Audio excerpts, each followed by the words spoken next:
en decúbito dorsal, por lo menos en esa posición. Uno de los primeros gestos que uno hace es sacar la almohada del paciente, ¿no? Y que se recueste. El otro gesto que uno hace es descubrir bien el abdomen. Y el abdomen se empieza a revisar desde la base del tórax hasta la zona del inicio de la pelvis. Así que tiene que estar toda esa zona descubierta. Los miembros superiores del paciente tienen que estar a los laterales, de manera pasiva, de manera, digamos, relajada. Y el ambiente tiene que ser lógicamente cálido y bien iluminado. Hay dos gestos iniciales que uno hace en la semiología abdominal. Primero, conseguirse una silla, de tal manera de estar a la misma altura para hacer la semiología. En la observación y en algunas maniobras especiales, uno puede ir cambiando de posición. Pero sentado al lado del paciente es un muy buen lugar, digamos, una buena posición para el explorador para hacer la semiología. Y la otra maniobra que uno hace es la de sacar la almohada del paciente, que esté bien en un decúbito dorsal. Son dos gestos iniciales en los cuales nos disponemos a hacer toda la semiología. La semiología es primero la observación, luego hacemos la auscultación, luego hacemos la palpación y luego hacemos la percusión. Sin duda, la estrella de la semiología abdominal general es la palpación.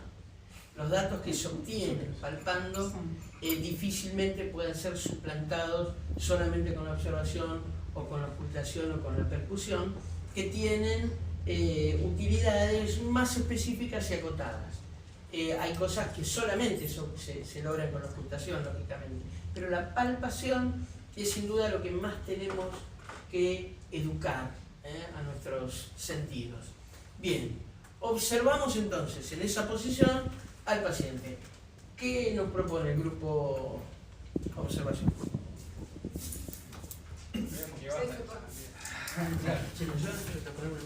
Dale. Vamos a tratar de que el paciente saque el abdomen, meta el abdomen, para tratar de ver si saca abierta por abdomen. No recuerdo qué más. Bueno, interesante, digamos, uno puede dividir en algo que decíamos, ¿no? Una observación pasiva y estática, con una activa y dinámica, y de ahí surgen diferentes técnicas y diferentes maniobras. Es decir, la observación tiene dos tiempos: el tiempo estático o pasivo y un tiempo dinámico o activo, en el cual uno le propone al paciente ciertos gestos semiológicos que sensibilizan la aparición de algunos elementos. Bien, ¿qué decimos de la auscultación?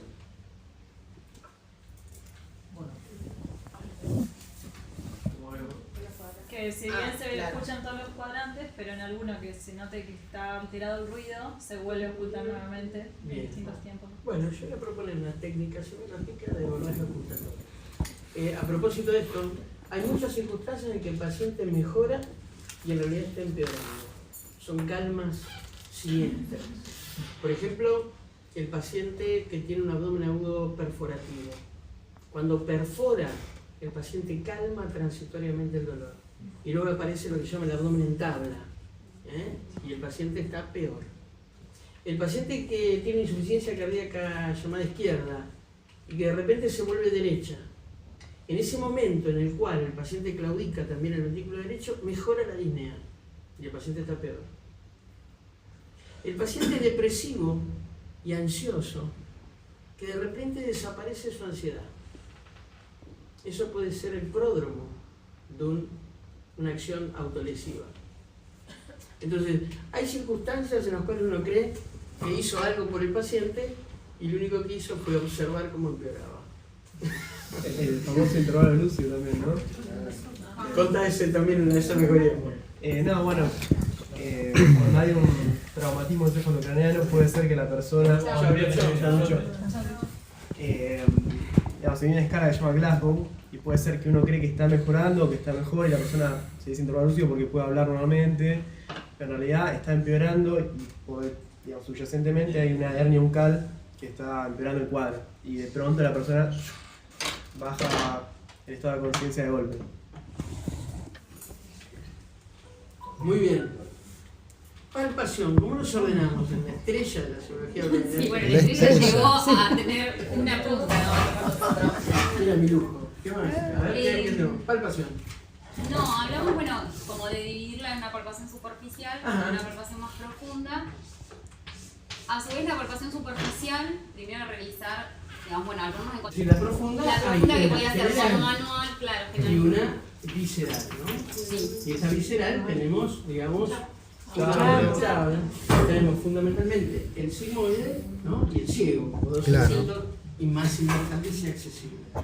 Muy bien. Percusión. ¿Cómo la sistematizamos?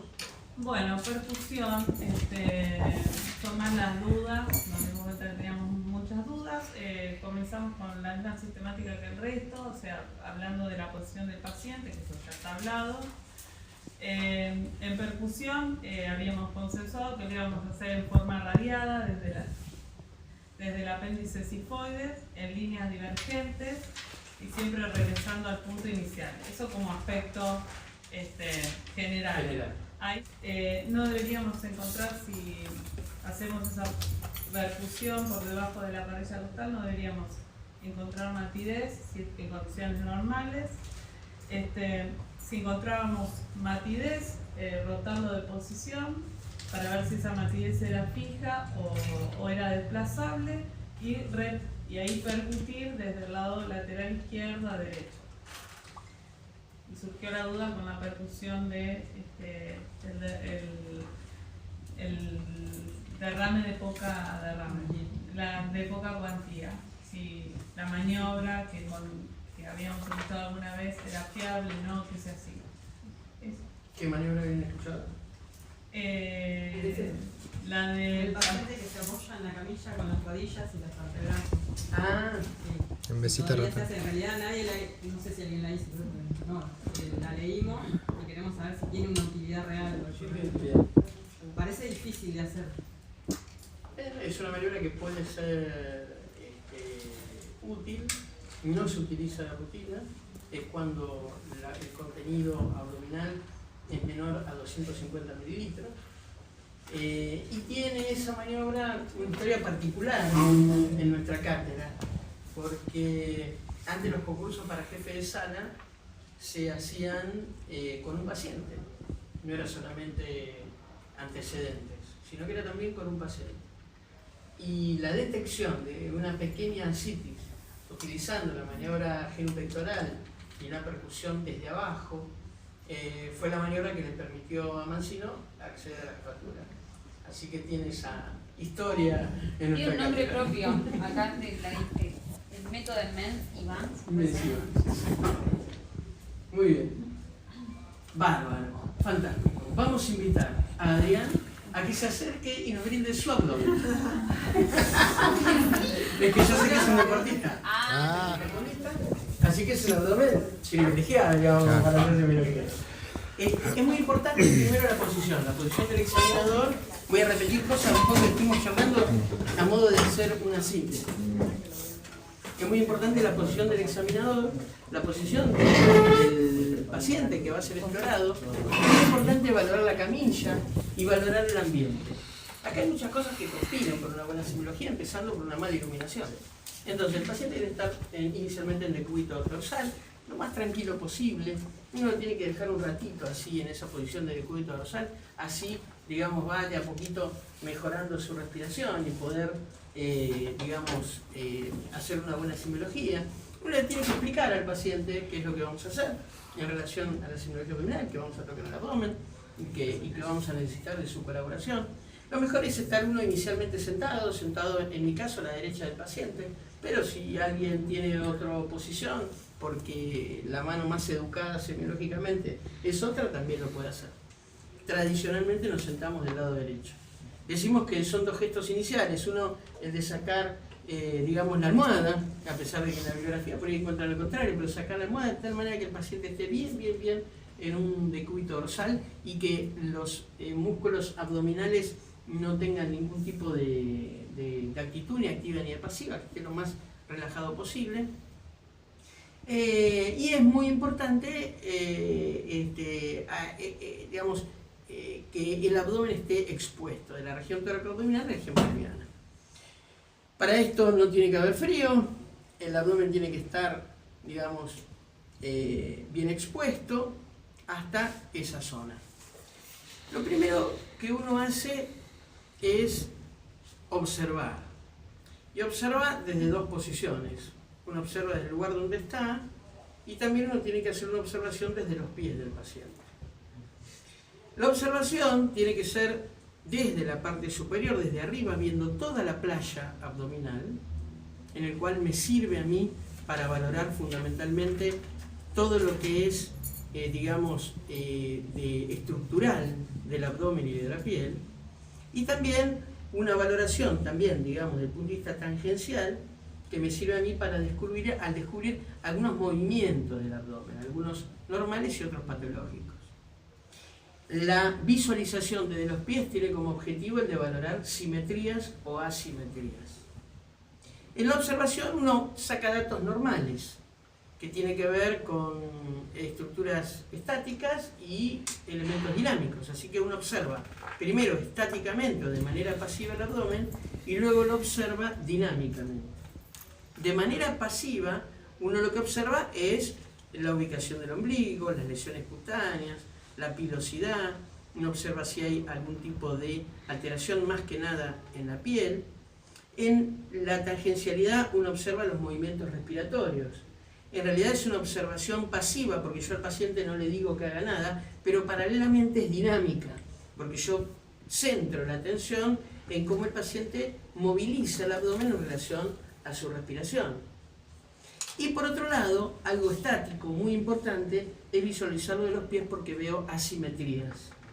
Y acá uno puede encontrar un vientre hepático, uno puede encontrar un vientre esplénico, uno puede encontrar un vientre vesical, en el cual me orienta hacia determinadas patologías. Entonces la observación tiene básicamente dos tiempos. Una observación, como estoy haciendo ahora, estática, que tiene un componente de descripción y descriptivo, y tiene un componente también dinámico, porque veo cómo respira, y una observación dinámica, en el cual le digo al paciente que haga algunos movimientos. Los más importantes son decirle al paciente que hincha la panza, decirle al paciente que esconda el abdomen, decirle que tosa y que se incorpore sin usar las manos. Una flexión, listo. Esos 4 movimientos, que en realidad pueden ser optativos, no siempre se pueden utilizar los 4, necesariamente los 4, son los que uno utiliza para hacer una observación dinámica. Luego que uno sacó conclusiones desde el punto de vista dinámico, y acá uno adopta todas las posiciones necesarias, tangenciales, lateral derecho, lateral izquierdo, desde arriba, todo lo que te genera dudas, uno va asociando y complementando maniobras, uno pasa a lo que es la auscultación. Recordemos que hacemos la auscultación antes de tocar el abdomen, porque cuando uno toca el abdomen, ya sea palpatoriamente o percutoriamente, estimula el peristaltismo. La auscultación que se realiza, como hoy decíamos, hay que hacerla con paciencia. La membrana, el estetoscopio, tiene que tratar de estar templada, porque cualquier frío genera contracturas. Uno tiene que localizar la membrana y dejarlo quieto, porque si uno desplaza y, entre comillas, acaricia o roza la piel, puede generar reflejos abdominales superficiales. El esquema auscultatorio es auscultar en los 4 cuadrantes, empezando siempre lejos de donde el paciente le duele, pero si no le doliese, en estos 4 cuadrantes empezamos del lado izquierdo para finalizar en el lado derecho. Y esperamos hasta auscultar los primeros ruidos hidroaéreos. Y vamos auscultando en los cuadrantes. La presión que uno ejerce es una presión suave, no tiene que presionar mucho, porque también estimula o genera ruidos si hubiera asas o estuviese el estómago. Tiene que ser una presión suave, en la cual la mano no toque la piel, ni tampoco el resto de la tubuladura, solamente la membrana del estetoscopio, y esperar. ¿Es válido el apoyar solo la campana? No. Uno le tiene que dar una impresión y una fuerza tal que atraviese la piel y quede en el celular subcutáneo. No es válido esto, porque esto genera espacios, digamos, en los cuales se pueden generar ruidos adventicios, inclusive por la tubuladura. Entonces no, uno tiene que controlar la auscultación y la presión de la auscultación, y sostenerla, y esperar. Y uno finaliza en el cuadrante inferior derecho. ¿Por qué? Porque acá está la válvula iliocecal. Y acá dentro de los primeros minutos seguramente vamos a ocultar la apertura de la válvula iliocecal. Como también a nivel epigástrico, si uno le dice al paciente que trague saliva, dentro de los primeros 12 segundos vamos a ocultar un ruido hidroaéreo compatible con la apertura del cardias. Entonces la ocultación abdominal es en cada cuadrante, esperando dentro del minuto o 2 minutos que haya algún ruido y finalizando en el cuadrante correspondiente a la válvula iliocecal. En conjunto son entre 4 o 5 minutos de ocultación que hablábamos hoy. Una vez que finalizamos el tiempo ocultatorio, vamos al tiempo palpatorio, que es el más importante. Joyce. Pregunta, ¿podríamos también incluir la parte de ocultación de la válvula de la arteria renal? De la arteria renal. Yo particularmente la arteria renal lo oculto de una manera dirigida en vascular. Cuando hago la semiología aórtica también oculto y busco semiología. ¿Por qué? Porque si uno quiere hacer semiología de las arterias renales, no tiene que ocultar solamente en el flanco, sino que también tiene que ocultar en la zona lumbar. Entonces, es una semiología dirigida. No se hace dentro de la semiología general. Lo cual no significa que dentro de la ocultación no exista un hallazgo vinculado con una estenosis de la arteria renal como de cualquier otro. No, esta es una ocultación dirigida a ruidos hidroaéreos normales o ruidos hidroaéreos patológicos. Los normales, algunos gruesos, como borborismos, algunos finos, como tintineos, y los patológicos que en realidad están vinculados la mayoría de las veces con la presencia, ausencia, disminución o aumento de lo normal. Aunque puede haber ruidos específicamente patológicos como los de lucha, por ejemplo. Pero bueno, ocultación en cada uno. Terminamos el tiempo ocultatorio y pasamos al tiempo palpatorio.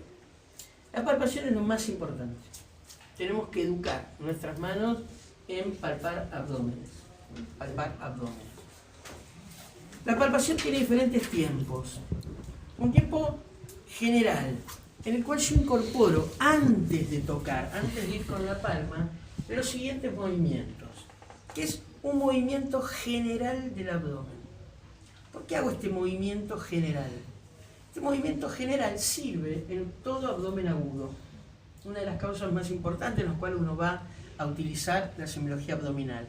Este movimiento general puede generar en el paciente la localización de un dolor. Que me diga a mí por dónde empezar a palpar y que por otro lado me esté diciendo si hay algún grado de compromiso peritoneal o no. Así que yo empiezo la palpación en realidad con esta sacudida lateral, preguntándole al paciente si duele o no duele. Acá la semiología abdominal palpatoria, es decir, el tiempo palpatorio, es un tiempo de ida y vuelta con el paciente. No es solamente exploración, es integración entre exploración y entrevista. Porque uno le pregunta todo el tiempo al paciente si duele, no duele, si calma, si duele más, si duele menos. Y está todo el tiempo hablando con el paciente. En la palpación hay una palpación superficial. La palpación superficial incluye la piel, fundamentalmente. Y esto que voy a decir vale para todos los tiempos palpatorios. Si bien uno puede palpar por cuadrantes, y está bien. Uno puede palpar por hemiabdómenes, y está bien. Yo propongo palpar de manera circular y de manera centrífuga, desde el ombligo hacia la periferia, de tal manera de cubrir toda la superficie abdominal. Empiezo con la maniobra superficial, una maniobra muy cercana a nuestra escuela, que tiene que ver con la maniobra de Merlo. La maniobra del escultor de Merlo es esta, en el cual no voy más allá de la piel. Es como esculpir, digamos, el abdomen. Fíjense que el talón de la mano está separado. En la maniobra del escultor, en general puede estar o comprimiendo o separado. Yo elijo hacer todas las maniobras palpatorias con el talón de la mano separado. La descripción original de Merlo es toda la mano. Yo prefiero sensibilizar a nivel de los pulpejos y hacer este movimiento en el cual palpo de manera superficial el abdomen. Luego que hago esa maniobra palpatoria superficial, Sigo con el segundo tiempo de la palpación superficial, todavía no palpo profundo. El segundo tiempo es hasta el celular subcutáneo, hasta el plano muscular. Y no quiebro el plano muscular. Y fíjense que acá yo hago movimientos de flexión y el talón de la mano se encuentra separado del abdomen. Y acá voy permanentemente preguntándole al paciente, ¿duele? ¿Molesta? Me avisas si duele, me avisas si hay algo que te genera dolor. Entonces fíjense cómo hago del centro a la periferia. Y no paso el plano muscular. Es el segundo tiempo de la palpación superficial. Luego paso a la palpación profunda. Vuelvo al centro del abdomen. Como método, como forma de no olvidarme de palpar todo. Y acá sí, quiebro el plano muscular. Acá quiebro. Y acá pregunto si duele o no duele. Y voy buscando. No palpo ninguna víscera en particular. Simplemente me fijo la tensión de la pared.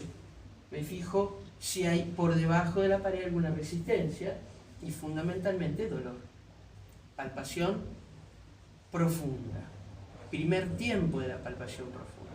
Quiebro el plano muscular.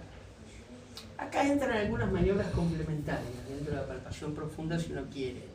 Por ejemplo, la búsqueda, el quebrar el plano muscular por debajo de los rebordes costales.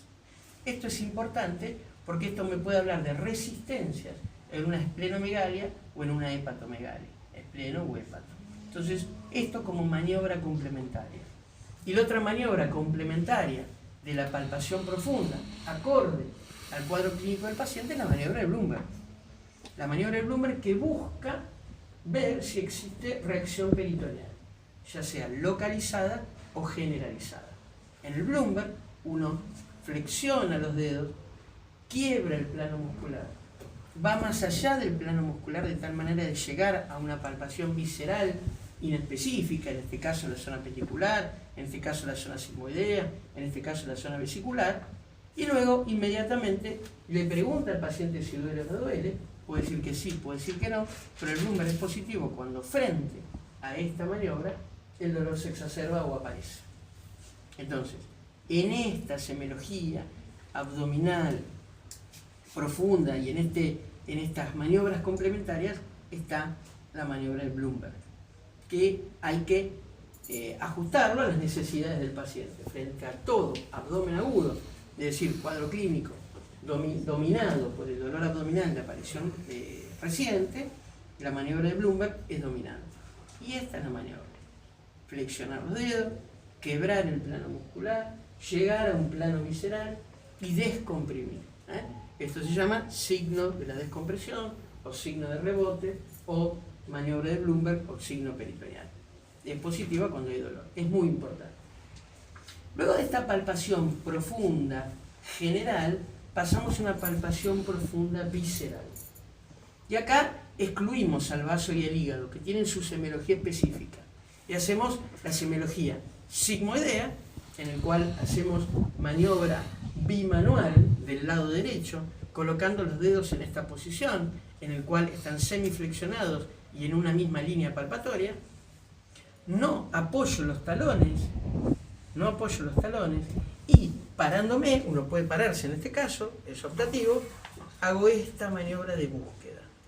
En el cual lo que encuentro acá es como un rodillo, digamos, es algo, hago este movimiento, digamos, hago una palpación del sigmoides en su borde y aquí se palpa. En mi caso, yo lo que propongo es hacer una palpación bimanual y una vez que lo localizo, tratar de hacer una palpación unimanual, en el cual aquí estoy enganchando el sigmoide y hasta puedo seguirlo. Puedo seguir el sigmoide en su colon descendente. Entonces, la maniobra de palpación de sigmoide, ¿qué es esta? Luego hago la maniobra de palpación de ciego. La primera palpación de ciego es en la misma posición, bimanual, mano en cuchara, semiflexionada, los talones separados, palpando en una misma línea todos los pulpecos, de esta manera. El ciego normalmente no debe doler como el sigmoide, y lo que se palpa aquí normalmente es una percepción hidroaérea. Acá el contenido intestinal está más hidratado, así que uno palpa, digamos, y tiene una percepción de líquido y aire. Una maniobra de sensibilización de la palpación del ciego es la maniobra de Sigot. La maniobra de Sigot 2. Hay una 1 y hay una 2. La maniobra 2 es con la mano en pinza, el pulgar presionando, insuflando el ciego y con la otra mano libre palpando. Esta es una maniobra complementaria de sensibilización para la localización del ciego. Luego pasamos a la topografía dolorosa según los puntos dolorosos. Ustedes saben que hay muchos puntos dolorosos. Verdaderamente yo quisiera que desechemos la idea de punto, hablemos de áreas y pensemos siempre topográficamente. Lo que queda de todos los puntos dolorosos que conocemos, que son muchos, el punto de McBurney, que fue dicho, el punto de von Nurden, que es el sigmoideo, el punto de Preioni, que es duodenal, el punto de Mayer-Robson, que es el pancreático en su cola y en el cuerpo, el punto gástrico, el punto solar, etc., el triángulo de hepato pancreático biliar de Schufart, el punto de cerebro, el punto costovertebral, el punto de Lanz. De todos esos puntos dolorosos, los ureterales, queda como tamizaje verdadero y real dos cosas muy importantes. Por un lado, todo lo que es el área hepato o colecisto pancreática hepática de esta área, y por otro lado todo lo que es el área apendicular. Porque nadie piensa que si en vez de en el punto de McBurney está corrido 1 centímetro, no es una apendicitis. Entonces una cosa es que el punto nos diga por dónde empezar, como es, por ejemplo, el foco auscultatorio cardíaco, y otra cosa es pensar que abajo de esto siempre está el apéndice. Entonces son áreas. Y lo que nos queda como tamizaje de importancia y más significativa son estas dos áreas, que tienen su semiotecnia. Entonces, la semiotecnia del área para buscar es ubicar el punto cístico. Y el punto cístico nos sirve para empezar. Y el punto cístico, ustedes saben que está trazado del ombligo hacia la línea axilar anterior, y en ese corte, que no necesitamos una regla, es simplemente la observación, colocamos los 2 dedos pulgares de esta manera. Esta maniobra, que es la maniobra de Murphy, yo les recomiendo que sí, recuerden el nombre, como Bloomberg, recuerden el nombre porque son hechos que ya tienen su peso propio dentro de la clínica médica. Uno le pide al paciente, presionando suave pero firme y dejando los dedos quietos, que inspire hondo el aire. Entonces, entra hondo el aire, respira bien hondo, y si en la inspiración el paciente siente un dolor tal que corta el trayecto inspiratorio, eso es un Murphy positivo y habla de patología vesicular inflamatoria. Esta maniobra es muy importante. Hay otras formas de realizarlo, pero yo les aconsejo hacer esta maniobra de Murphy, ¿sí? Que es muy importante. Uno lo puede hacer con los 3 dedos, uno lo puede hacer con un solo dedo, pero la maniobra con los 2 pulgares e inspirando es muy importante, es muy práctica y de mucha y es muy sensible en las patologías inflamatorias vesiculares. Agudas y crónicas. Crónicas, ¿no? Y crónicas. Y crónicas. En relación a lo apendicular, tenemos que interpretar de que hay un área apendicular. Y esa área es la fosa ilíaca derecha. Distinto que uno piense que, bueno, tenemos el punto de McBurney y en ese punto comenzamos a palpar. Pero es una área apendicular, que incluye el punto de McBurney, que incluye el punto de Lanz, pero que en realidad es un área. Entonces, no vamos a hacer la estesiotopognosia, es decir, el tocar en un punto y soltar, sino que vamos a palpar el área empezando por ese punto. Y uno profundiza, y si piensa en una apendicitis, uno aquí lo primero que hace es el Bloomberg. Como si piensa en una colecistitis, lo primero que hacemos es el Murphy. El resto de los puntos no tienen significado como puntos, tienen significado como proyección topográfica. El punto de von Nurden, que es un punto sigmoideo, sabemos que es un área sigmoidea.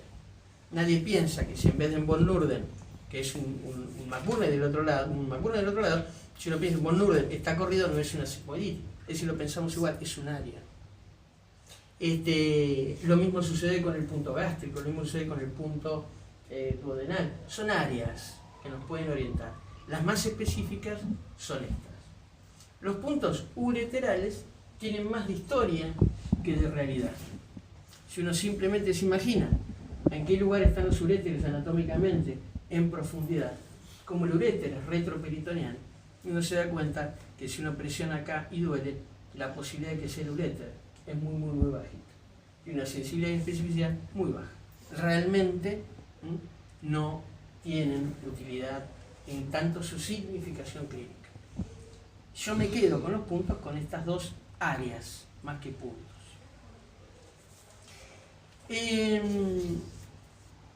Una vez realizada la palpación superficial, profunda, la profunda visceral, la profunda con las áreas o puntos dolorosos, pasamos a lo que es la percusión. La percusión se ha ceñido básicamente a la búsqueda de ascitis. Por eso la técnica percutoria es la técnica percutoria de la búsqueda de ascitis, que de griego significa saco lleno de líquido. La técnica percutoria de la ascitis, aunque uno puede encontrar en la percusión diferentes elementos.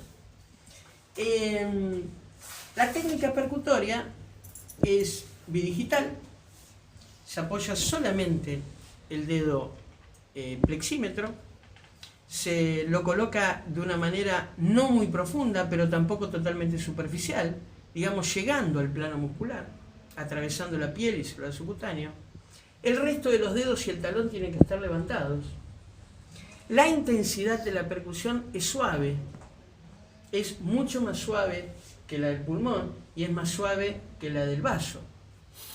El vaso es una intensidad percutoria intermedia entre la del pulmón y el abdomen. Y decimos que si la del pulmón la tiene que escuchar todos los que están alrededor, la del abdomen la tiene que escuchar solamente el que percute. De tal manera que la técnica percutoria incluye un acercamiento, y no mirar, un acercamiento auditivo. Y acá hay una diferencia, inclusive bibliográfica, en el cual la percusión tradicional, el quiebre está en la muñeca. En el abdomen no es así.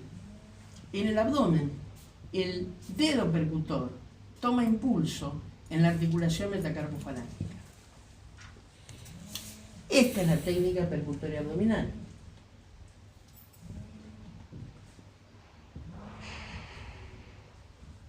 ¿Sí? No es así. Ni tampoco tienen que escuchar todos. Solamente el que percute, por así decirlo, tiene que escuchar.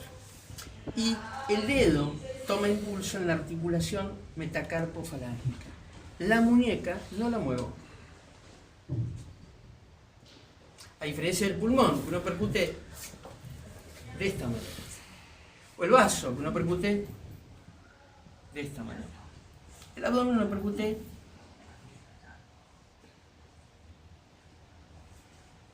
ahí. Y lo vamos haciendo de manera irradiada.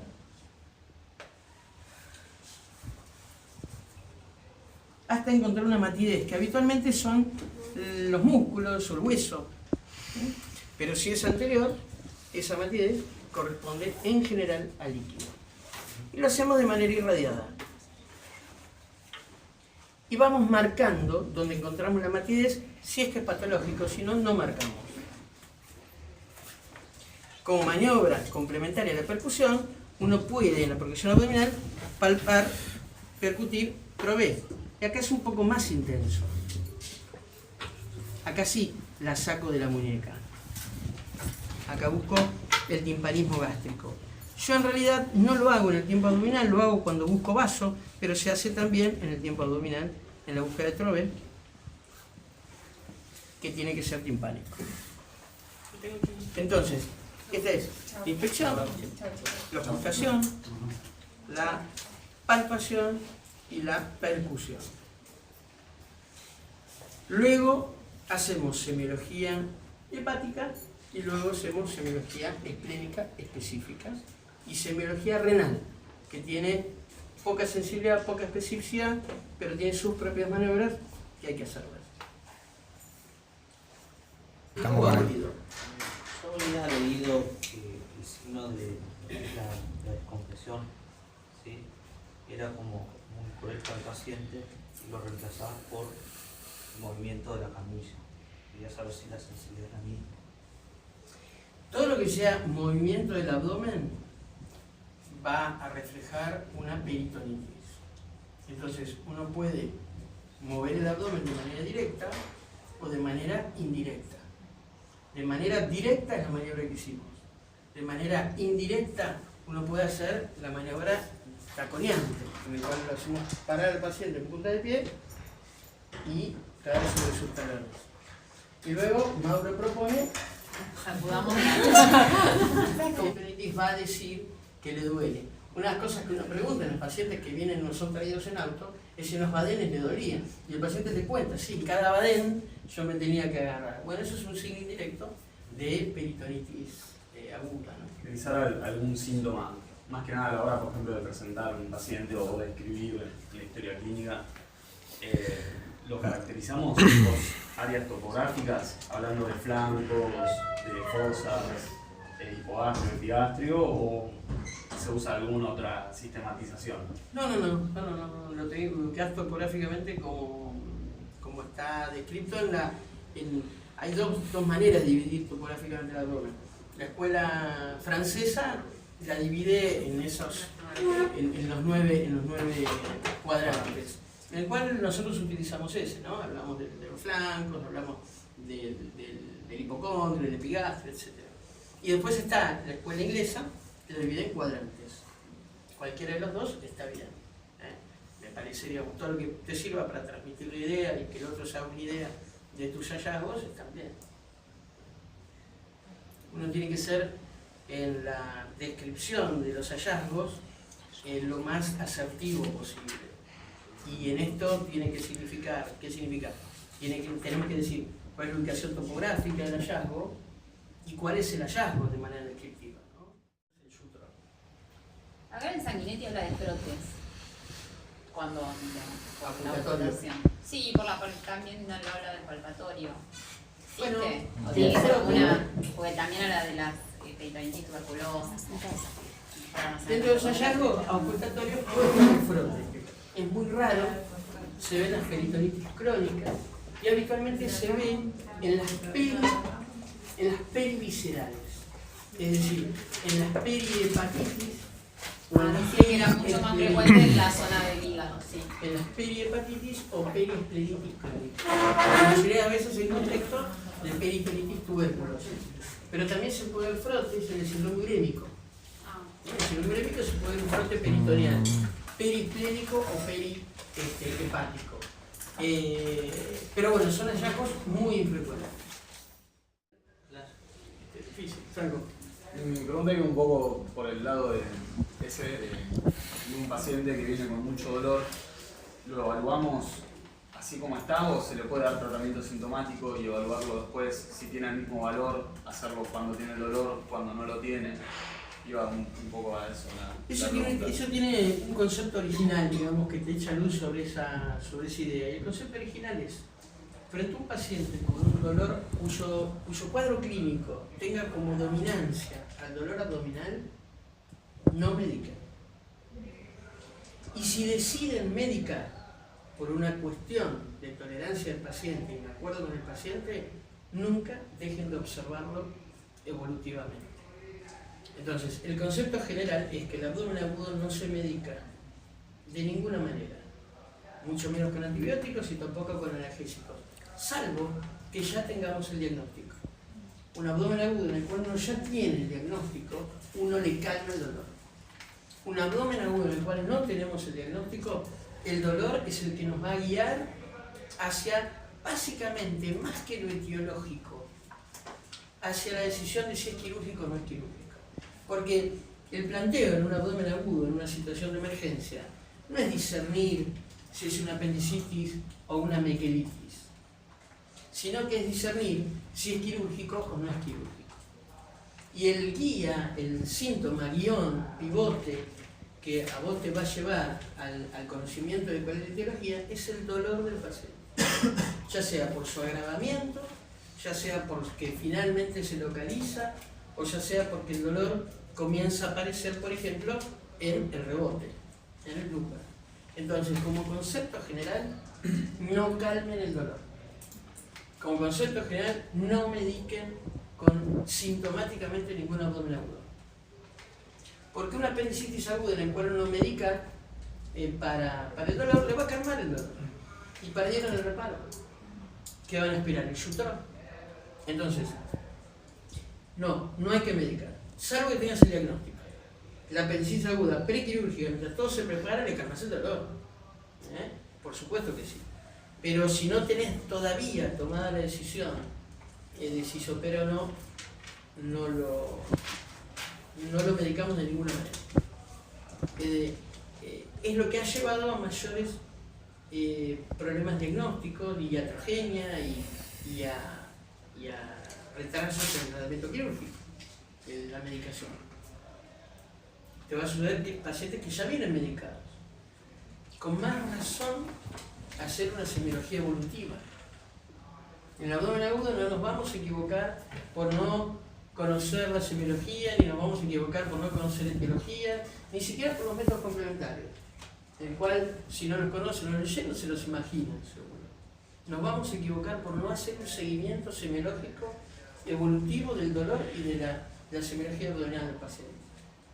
En un abdomen agudo hay que hacer esto que hicimos recién, al ingreso, a la hora, a las 2 horas, a las 3 horas, a las 4 horas, así sean las 2 de la mañana, 3 de la mañana, 4 de la mañana, 5 de la mañana, porque es lo que nos va a llevar a definir si es quirúrgico o no. No si es una colecistitis o una complicación de un cistocele. Eso probablemente el diagnóstico sea operatorio, sino en si es quirúrgico o no, que es la función del clínico en una situación de emergencia. O sea que hay ante un cuadro abdominal, ante un dolor abdominal inespecífico, ¿no? En una situación de guardia, la conducta que vos nos propones es dejarlo en observación ahí. Sí, hay que definir qué es inespecífico. Hay situaciones en las cuales la aproximación diagnóstica tiene mucha sensibilidad y especificidad. Por ejemplo, un paciente con una epigastralgia que está ingiriendo AINES y tiene pirosis. Esa tríada, orientada a gastritis aguda y reflujo, te habilita, por su sensibilidad y su especificidad diagnóstica, a un tratamiento sintomático hasta que haga un tratamiento ambulatorio. Eso sería con mayor especificidad. Un dolor abdominal no específico es mejor no medicarlo. Y ahí expectarlo. Y hacer un seguimiento evolutivo de no menos de 6 horas.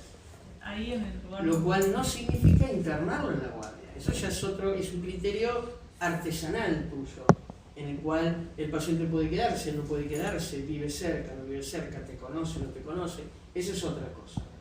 El tema es que ese paciente, de la manera que sea, de manera horaria, tiene que ser evaluado por vos semiológicamente.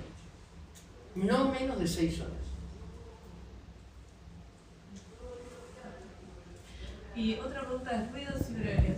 ¿Qué parámetro tomamos nosotros para definir tan aumentado, tan disminuido? Porque hoy charlaron los chicos de tiempo y eso no es que no le presté atención, no lo llegué. Me confundieron si eran minutos. O sea, lo normal es ocultar cuántos ruidos en un minuto, eso. ¿Cómo podemos cuantificarlo nosotros para decir lo tiene aumentado o lo tiene disminuido? Bien, vos fijate, te pongo en contexto. ¿Paciente en ayunas o no en ayunas? No, el paciente que viene a la guardia generalmente algo ingirió en tantas horas con él. Igual te dice de 5 a 34, como que Claro. acá decía de 5 a 34, 35 y está aumentado. Entonces, el ruido hidroaéreo normal, que es el borborismo o el titineo, si es muy agudo, el borborismo que es más grave, tienen que estar presentes. Primer punto. Ahora, presentes en alguno de los 4 cuadrantes o en alguno de los sectores, por lo menos a lo largo de los 5 minutos de exploración. Cuando uno va al cuadrante de la fósil de acá derecha, dentro del primer minuto o 2 minutos tenemos que ocultar la apertura de la válvula hidrocecal. Dentro de esa generalidad está el aumentado y está el disminuido. Porque yo puedo encontrar algo normal, algo ruido dentro de los primeros 5 minutos, pero lo puedo encontrar a cada ratito. Entonces, el ruido aéreo normal tiene que estar dentro de los primeros 5 minutos, tenemos que encontrar un ruido aéreo. Y es muy importante la experiencia que cada uno tenga, porque esto no tiene que ver con un ciclo matemático, tiene que ver también si el intestino está estimulado o no está estimulado, en ayunas, no en ayunas. Bueno, tienen que estar presentes, tienen que ser ruidos normales y tienen que ocultarse en alguno de los cuadrantes y fundamentalmente la apertura de la válvula en la fósil de acá derecha.